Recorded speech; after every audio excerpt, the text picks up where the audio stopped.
फिर दिया हुआ है the sum of the magnitude of two forces, ठीक है, question number 14, the sum of the magnitude of the two forces acting at point acting at a point is 18 and the magnitude of the resultant is 12. If the resultant is at 90 degree with the force of smaller magnitude, then what is the magnitude of the forces? ठीक है students, देखो इस question पे मान के चलो students, मेरे पास दो फोर्स है, पी क्यू मान के चलो, ठीक है, पी मान के चलो एक स्मॉलर फोर्स है, I am having the two forces, let P be the smaller force, correct, and let Q be the greater force, let q be the greater force,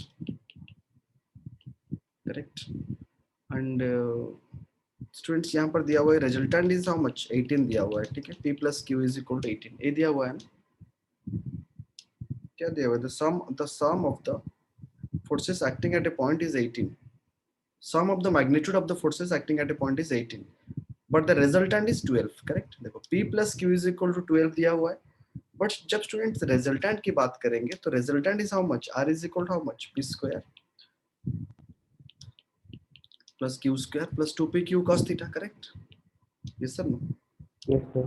ले लेते हैं, that is equal to how much, 12, है ना, ये सुन लो students. Yes, Yes, sir. सबसे बात यहाँ पर एक चीज दिया हुआ है, if the resultant is at 90 degree with the force of the smaller magnitude, ठीक है, रिजल्टेंट जो है वो 90 डिग्री है, किसके साथ, स्मॉलर मैग्नीट्यूड के साथ, करेक्ट, ठीक है स्टूडेंट्स। स्टूडेंट्स अगर मैं इसको थोड़ा डायग्रामेटिकली रिप्रेजेंट करूँ तो मैंने टैन एंगल बताया था, मैंने टैन थीटा का क्या फॉर्मूला है, अगर एक p है और एक q है तो दूसरा क्या हो जाता है, q sin theta, correct, divide by p plus q, So, Q cos theta. यही होता है tan phi, डायरेक्शन जब हम निकालते थे, ठीक है, tan phi क्यों लिया मैंने, Yes.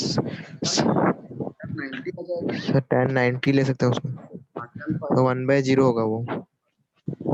p plus q cos theta, correct, अगर p plus q cos theta tan 90 कितना होता है, इंफिनिटी होता है, तो infinity is equal to q sin theta divided by p plus q cos theta, is no, तो इसको जब रेसिप्रोकेट कर देंगे तो p plus Q cos theta कितना हो जाएगा, 0 हो जाएगा, p plus Q cos theta is equal to 0। देखिए आपके पास अभी क्या क्या इक्वेशंस मिला, p plus Q cos theta is equal to 1, ये एक इक्वेशन मिला, शुरू से ऊपर से एक इक्वेशन मिला है, p plus Q is equal to 18, correct, ये एक इक्वेशन मिला है, समझ पा रहा है ना, दूसरा इक्वेशन यहाँ पर मिला है r is equal to this much, understood, second equation ये है, और अभी थर्ड इक्वेशन ये वाला मिला है, ठीक है, तो p plus Q cos theta is equal to 0, समझ पे आया, सो यू सॉल्व दिस, इन तीनों का लिंक बनाओ, p प्लस क्यू और p plus Q cos theta, ठीक है, और p plus Q cos theta की जगह में स्टूडेंट्स देखो यहाँ पर p plus Q is equal to 18 दिया हुआ है, p plus Q cos theta is equal to 0 दिया हुआ है, ठीक है, तो इसको लेके हम यहाँ पर सब्स्टिट्यूट करेंगे, कहाँ पर, आर स्क्वायर की टर्म्स पे, तो p square plus Q square plus 2p Q cos theta is equal to 12, ठीक है, इसको अगर हम कंपेयर करेंगे तो you solve equation 1 2 1 3, solve equation 1 and equation 2 and equation 3, ठीक है, तीनों इक्वेशन को सॉल्व करो, then you will get the answer. देखो यहाँ पर यह दिया हुआ है, the vector a which has a magnitude of 6 is added to a vector b which has along x axis, correct, the resultant of the two vectors a and b lies along y axis and a magnitude twice that of the magnitude b, the magnitude of b is how much, ठीक है students, अगर हम देखेंगे यहाँ पर, if I see the question, ठीक है, आप यहाँ पर देख सकते हो 18 वाला क्वेश्चन, ठीक है, साइड पे दिख रहा है, तो क्वेश्चन नंबर 18 पे चलते हैं स्टूडेंट्स। यू नो कि बी वेक्टर जो है वो कौन सी एक्सिस पे एक्ट कर रहा है, एक्स एक्सिस पे, करेक्ट, तो मैंने यहाँ पर बी वेक्टर ले लिया, ठीक है, it acts along x axis, है ना, करेक्ट, नेक्स्ट दिया हुआ है ए हैज ए मैग्नीट्यूड 6, एक का कितना मैग्नीट्यूड है, 6 है, और उनका रिजल्टेंट जो है वो कौन सी एक्सिस पे एक्ट कर रहा है, अलोंग वाई एक्सिस, ठीक है, so this is the resultant, समझ पे आ रहा है students, this is the resultant, तो अगर ये है तो डेफिनेटली ये वाला हो गया मेरा दूसरा वेक्टर, ठीक है, this is my other vector, if this is v vector, let this is a vector and that is having magnitude how much, 6, correct, b is along x axis, है ना, as per the given data, and ये y axis है कि नहीं, this is x axis and this is y axis, correct, yes sir. और a is equal to 6, है ना? Yes sir. ठीक है, तो यहाँ पर अभी हम डायरेक्टली डाल सकते हैं। और यहाँ पर और एक चीज दिया हुआ है कि ट्वाइस है, दिया हुआ ना, the magnitude of twice that of the magnitude b। ठीक है, समझ पा रहा है कि नहीं? a and b lie along the y axis as the magnitude twice that of the magnitude b। समझ पा रहा है ना स्टूडेंट्स? तो अगर मैं यहाँ पर देखूं तो 6 का स्क्वायर, करेक्ट, ये है resultant vector. Resultant is how much? 2 times of b vector, ये दिया हुआ है ना? Yes sir, no? Yes sir. अभी अगर इसको कंबाइन कर देंगे पाइथागोरस थ्योरम में, 6 square is equal how much? b square plus resultant जो है that is 2b square, correct? तो now you solve this one.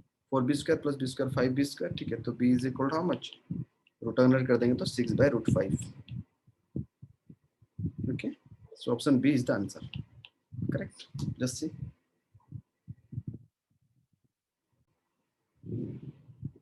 Students, two vectors A and B have components. Question number 6C have components AX, AY, AZ, and BX, BY, BZ respectively. Is A plus B is equal to 0, then AX is equal to BX. मतलब कौन सा option सही होगा? ठीक है, तो चलो देखते हैं इसको थोड़ा। क्वेश्चन में मेरे पास दो वेक्टर है, क्वेश्चन नंबर 6। सो जहां पर A वेक्टर कितना दिया हुआ है? A vector is given how much? AX I cap plus AY J cap plus AZ K cap, ठीक है। और B वेक्टर कितना दिया हुआ है? BX I cap plus BY J cap plus BZ K cap, correct है ना? Students, अगर हम यहाँ पर A प्लस बी को देखेंगे, if I see A plus B vector, ठीक है, तो क्या होगा? रिस्पेक्टिव कोएफिशिएंट को ऐड कर देंगे ना, तो that means AX plus BX I cap लिख सकता हूँ, है ना? Plus AY BY J cap लिख सकता हूँ, plus AZ BZ K cap लिख सकता हूँ, करेक्ट है ना? ठीक ही नहीं? तो यहाँ पर क्या दिया हुआ है स्टूडेंट्स? सी देखो क्वेश्चंस पे थोड़ा, a plus B is equal to 0 दिया हुआ है ना? मतलब दो का अगर मैं ऐड करता हूँ, if I add a plus B then a plus B is equal to 0। तो क्वेश्चन पे ये गिवन है कि a plus B is equal to 0। Students, a plus B अगर 0 हो जाएगा तो डेफिनेटली देखो, अगर मैं यहाँ पर ax प्लस bx की बात करूँ, ay प्लस by की बात करूँ, ठीक है, गेटिंग और नॉट? ax प्लस bx क्या हो जाएगा? 0 हो जाएगा। ay प्लस by भी क्या हो जाएगा? 0 हो जाएगा। गेटिंग माई पॉइंट ना? a plus B is equal to 0, पहला क्वेश्चन मुझे मिला, ठीक है।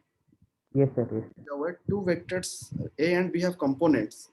तो मेरे पास दो वेक्टर हैं a एंड b, जिसका कंपोनेंट्स क्या सर। है? ay az है, करेक्ट।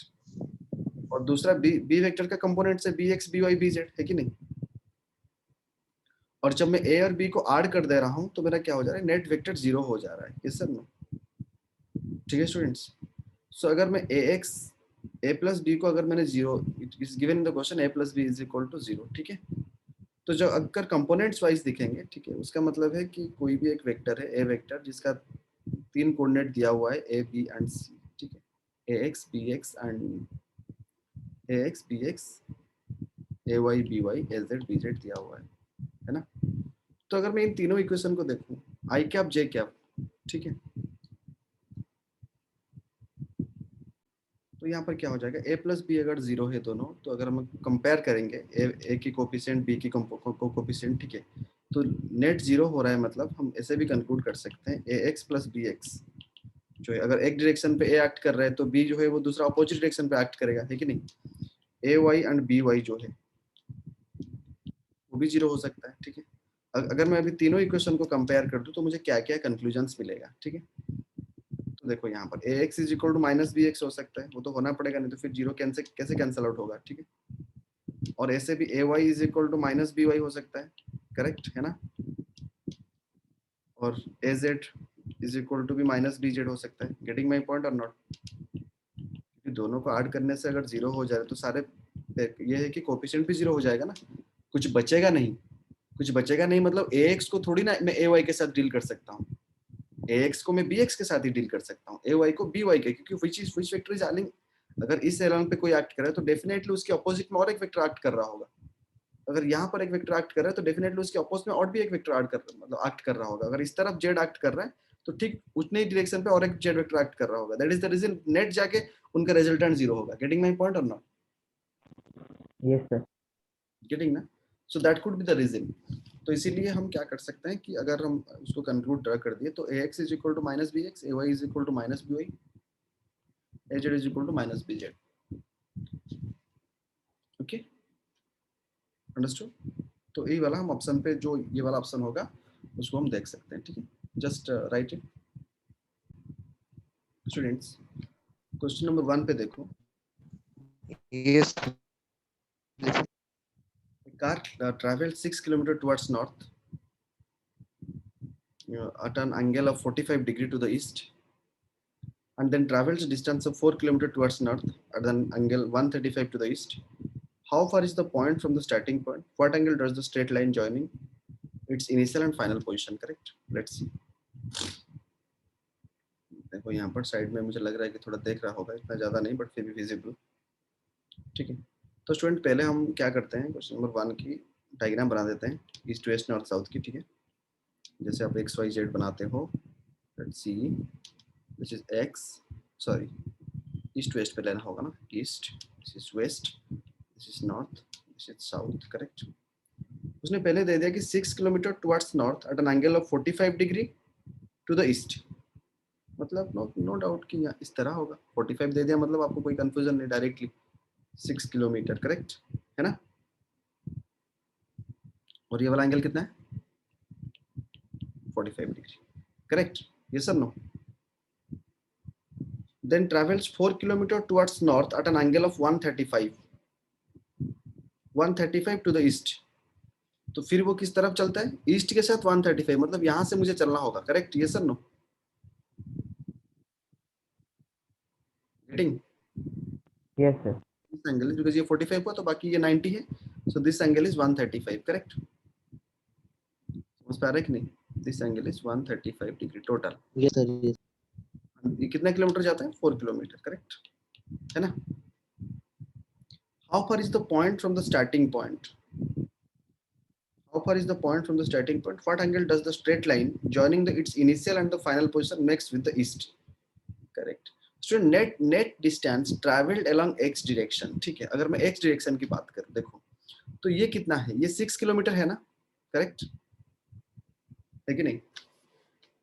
तो अगर x की बात करूं, इसका अगर कंपोनेंट्स निकालूं तो क्या निकालूंगा? 6 cos 45 निकालूंगा along x। करेक्ट और नॉट? अगर कोई 6 किलोमीटर ऐसे गया है तो 45 मतलब x में कितना मूव किया है उसने? 6 cos 45। करेक्ट, रिजल्व कर दिया मैंने, किया मैंने, है ना? और ये 90 है। करेक्ट, ये टोटल 135 है, ये 45 है, ये 90 है, तो बेशक ये भी 45 हो जाएगा ना? ये सर नो? तो अगर मैं इसका निकालूं, इसका अगर कंपोनेंट x में निकालूं, 4 किलोमीटर का अगर 45 निकालूं तो इस तरफ कितना मूव करेगा वो? 4 cos 45 ना? ये सर नो? Yes, sir. तो अगर मैं Yes, sir. sx की नेट डिस्प्लेसमेंट इन x की अगर बात करूं तो उसका मतलब क्या है? 6 cos 45 जो ईस्ट की डायरेक्शन पे एक्ट कर रहा है, आई कैप प्लस आई कैप लिखा मैंने। ठीक है, और उल्टा में कितना जा रहा है? -4 लिख सकता हूँ, -4 cos 45 आई कैप। करेक्ट, लिख सकता हूँ कि नहीं? तो थोड़ा इसको सॉल्व कर देते हैं, है ना? 6 इंटू cos 45 कितना है? 1/√2 माइनस 4 इंटू 1/√2, है कि नहीं?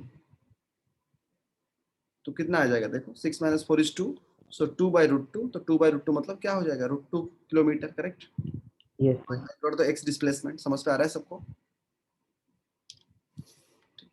सो अभी y पे चलते हैं।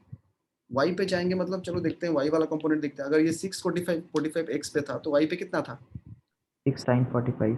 45, तो 6 sin 45 y पे था, और इसके लिए भी कितना था? 4 sin 45। करेक्ट है ना? ये जो 4 आया था इस direction, Yes, sir. Yes, sir. 4 cent. 4 sin 45, इसका कंपोनेंट हमने इसका कंपोनेंट भी निकाला 4 sin 45, इसका कंपोनेंट भी हमने निकाला 6 sin 45। Correct. So net distance travelled along y direction, that is sy, हम लिख सकते हैं कितना? 6 sin 45 j cap plus 4 sin 45 j cap, दोनों सेम डायरेक्शन पे है ना? सो दैट इज अगर मैं 1/√2 कॉमन ले लूं तो कितना हो जाएगा 6 plus 4 10 that is 10 1/√2 that is 5√2 kilometre. So अभी नेट डिस्प्लेसमेंट x पे मिल गया, नेट डिस्प्लेसमेंट y पे मिल गया. This is the net displacement along x, this is the net displacement along y. ठीक है. तो वो उसने net distance from the starting point पूछा है, और स्टार्टिंग पॉइंट की बात करूं तो नेट डिस्प्लेसमेंट मतलब क्या है, दोनों परपेंडिकुलरली एक्ट कर रहा है. x and y x square plus S Y का स्क्वायर का रूट अंडर. तो डायरेक्टली निकाल सकते हैं √2 का स्क्वायर प्लस 5√2 का स्क्वायर का रूट अंडर. तो इसको सॉल्व करने से कितना आएगा 2 plus 50 that is 52 to root 52 kilometre. Yes sir, I think it's clear. So student देखो, अभी ये प्लस आया मतलब ये प्लस x पे काम कर रहा है, ये प्लस y आया मतलब ये प्लस y पे काम कर रहा है. ठीक है. सो अगर मुझे नेट रिजल्टेंट निकालना है तो इसका मतलब ये है कि मेरे पास दो वेक्टर है, एक जो है वो प्लस x पे √2 काम कर रहा है, दूसरा जो है वो y पे 5√2 काम कर रहा है. तो नेट रिजल्टेंट किस तरफ काम करेगा, इस तरफ काम करेगा. No doubt. तो दिस इज द थीटा. तो रिजल्टेंट मैक्स विद ईस्ट पूछा है ना उसने, तो हमें थीटा लेना होगा. सो अगर मैं यहाँ पर tan थीटा ले लूँ तो tan theta will be how much y/x. Correct. So that is how much 5√2 divided by √2. So that is 5. Correct. So theta is equal to क्या हो जाएगा tan इनवर्स ऑफ 5.